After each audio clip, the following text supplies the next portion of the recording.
I recently launched my latest professional development solution for women called the Bridge to Claim Your Seat Sprint.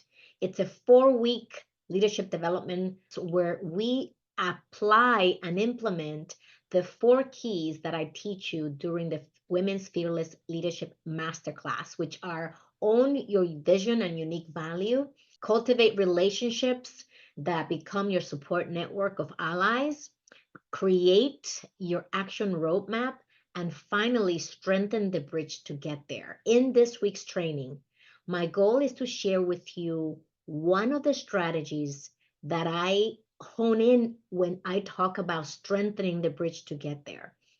As leaders, we have a vision of where we want to take our career. We have a healthy ambition for how we want to contribute because we know we have what it takes. We have the qualifications, we have the ability, we have the mind, we have the heart. And we also need to build a structure for success. I always say success, it's not an accident. It is something we do intentionally by hard work, by understanding our big vision, by taking action, by enlisting others to support us along the way. And we will do the same thing for other people. And so when we talk about strengthening the bridge to achieve our vision and our goal, the one strategy that I teach all my members in my Fearless Leadership Mastermind, in private coaching, as we are having real conversations about obstacles, challenges that they're having, is to build your network of allies. And one of the subcomponents of that is your little bubble of sponsors, mentors, and sponsors. And I want to talk about the strategy that I'm going to give you as it relates to sponsors and building and cultivating those relationships. I had a conversation with one of my private clients. And when we were checking in at the beginning of our session, I said, "How's it going?" And she said, "It's working. It's actually working. All the things that we have done in creating my centers of influence diagram, putting names next to each of the bubbles of my centers of influence and connecting with them intentionally and having those strategic conversations with them, it's working." And I said, "How is it working?" And she went on to explain how she's now connected to a new network of people who have always been there for her at her company. And she was not being proactive, but with love and compassion. She was just busy doing her job. And she thought that was what was going to get her to the next level.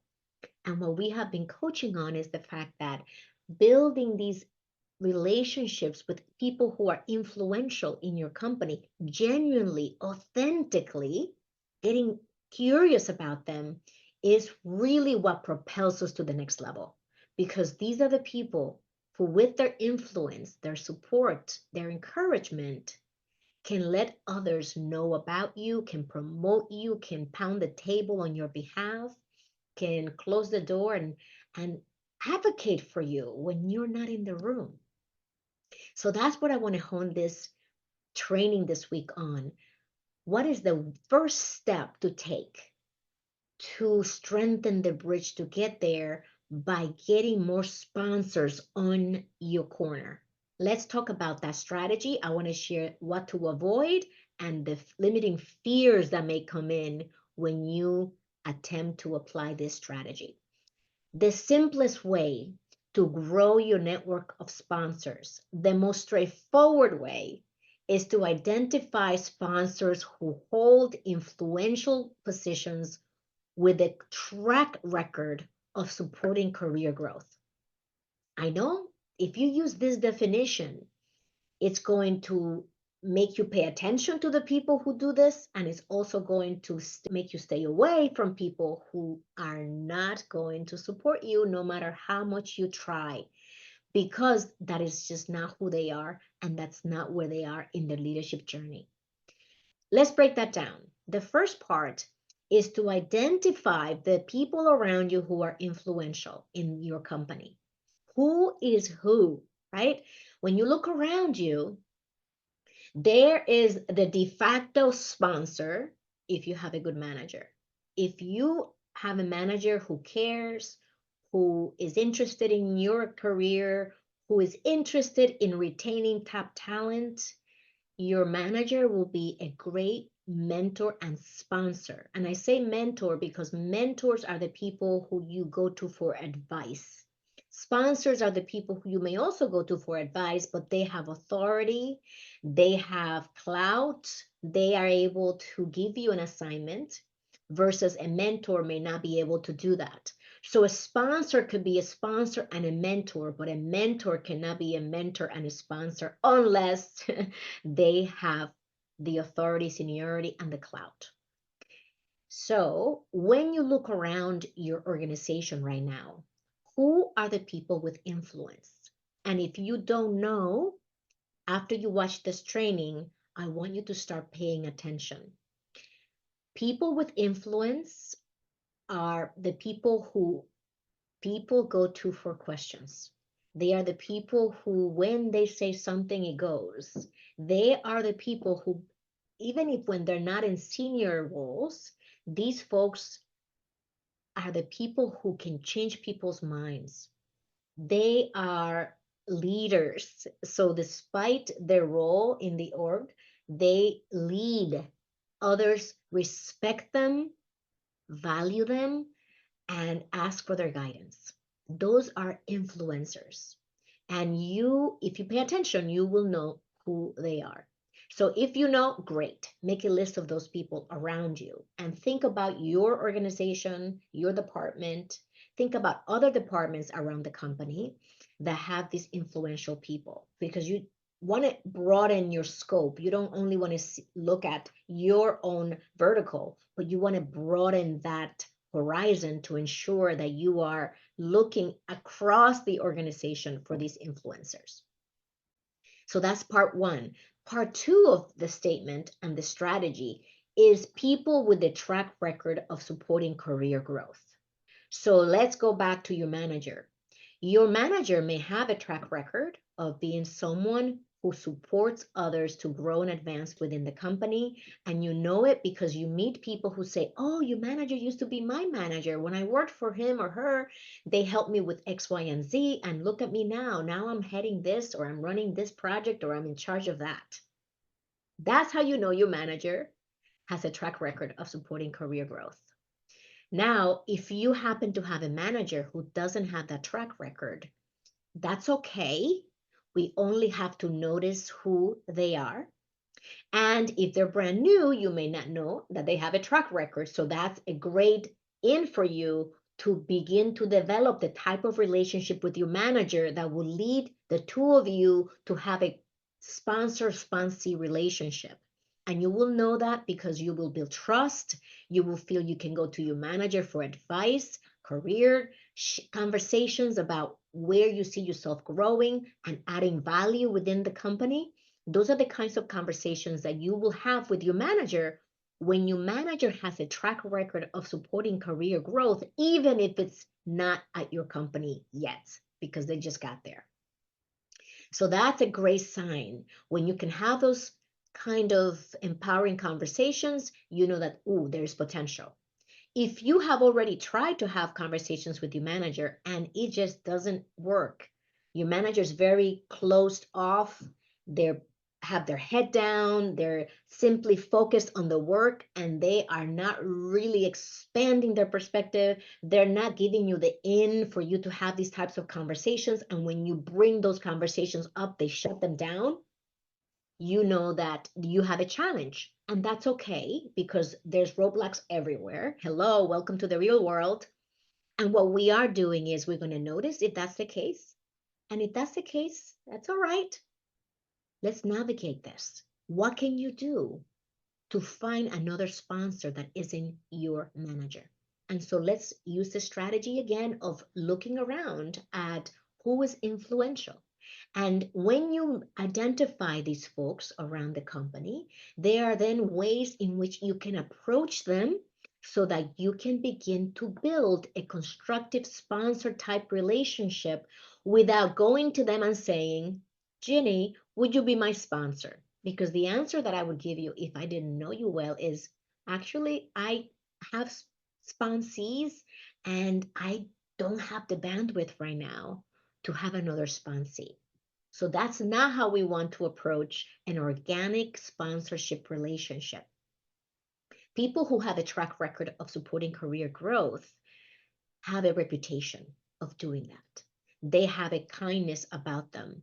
And when you talk with maybe some of your mentors who are more peers and people around the company who've been around, who have uh, what we call institutional knowledge, then when you connect with your mentors and you ask, I'm looking for sponsors, people who can really support me as I grow the career here in this company, they can give you some advice and share with you who are some of those folks, those influencers who have a track record. So it's going to require for you to get out of your comfort zone, for you to own and have the initiative to think about, I need to grow my network of sponsors and possibly mentors.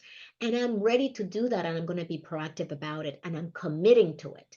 And if you commit to growing your group, your network of sponsors, I guarantee you that 12 months from now, when we're having another conversation about you and your support network, it's going to be a very different story than what it is today.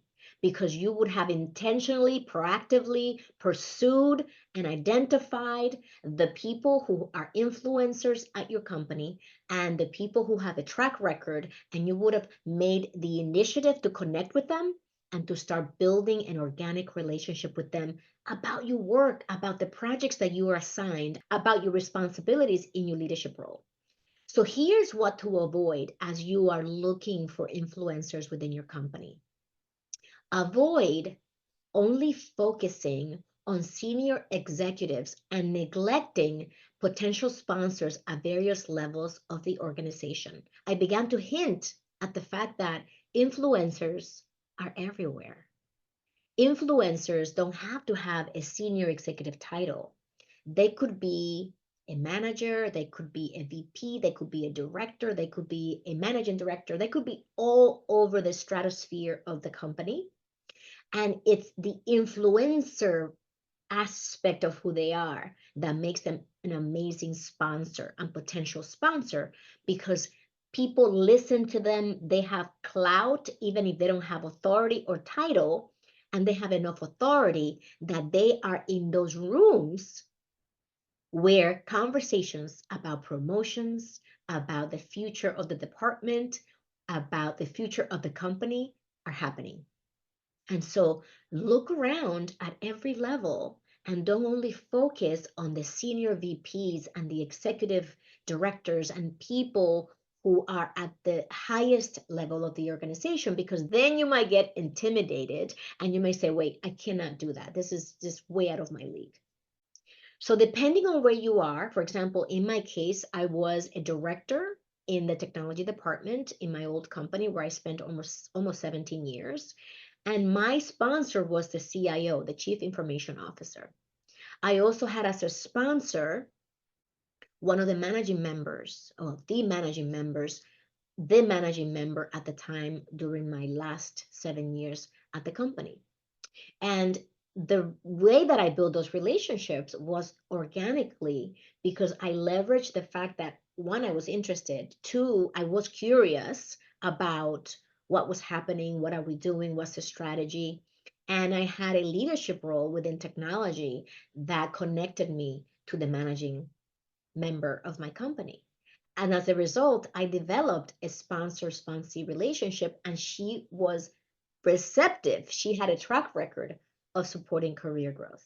So depending on where you are in the org, the senior leader may seem out of reach if you happen to be, let's say, an entry-level manager. But if you happen to be in another mid to senior level type of leadership role, accessing those very executives and senior leaders is within your range and within the scope of the work that you do. So never say never, because even when I was an entry level employee, didn't even have a leadership role yet, back in 1991, I also developed a sponsor relationship with my manager, and I had a relationship with John, who was the VP of my department, the senior leader of my group. And it was from the fact that I was new to the department, and I used that as my introduction to say, "Hi, John, my name is Ginny, and here's what I do, and here's who I work with, Steve Strapnicki, and et cetera, et cetera." So it is really about how you feel about yourself, your self-worth, your contributions, your potential that will give you the courage to have these conversations and have the initiative to approach a potential sponsor. So that's what to avoid, only looking at this most senior executives and neglecting potential sponsors across other levels of the organization. The last thing that I'm going to say during this training is there are limiting fears that can grab you, grip you, and not let go that will prevent you from growing and strengthening the bridge to achieving your ambitious and healthy goals. And that is the fear of approaching sponsors who may perceive you as inexperienced or unworthy of their support. How does that sound to you? That fear of, oh my gosh, when I go and approach them, they're not going to see me as somebody worth their time, that I don't have the experience. I'm going to be asking for something that they can give me. Notice how that fear doesn't in any way support you building your network of sponsors, right? That fear simply gets in the way of you going for it. What do you have to lose? As a matter of fact, you have everything to gain and nothing to lose. So, what has to happen for you to claim that courage to pursue sponsors unapologetically? What needs to happen is you need to ask yourself this question: what do I need to believe about myself to approach sponsors fearlessly? What do you have to believe about yourself to approach sponsors fearlessly?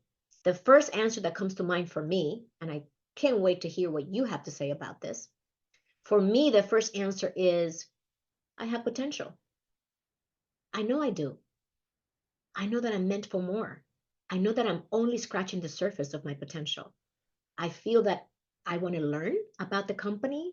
I want to learn about the vision for the company. I want to use my skill sets, my education to help the company bring that vision to reality, given my skill sets, given my unique value proposition. I have to believe that I am worthy of connecting with these senior leaders who could open doors and windows for me to continue to grow within the organization and give the most and contribute the most to the business growth.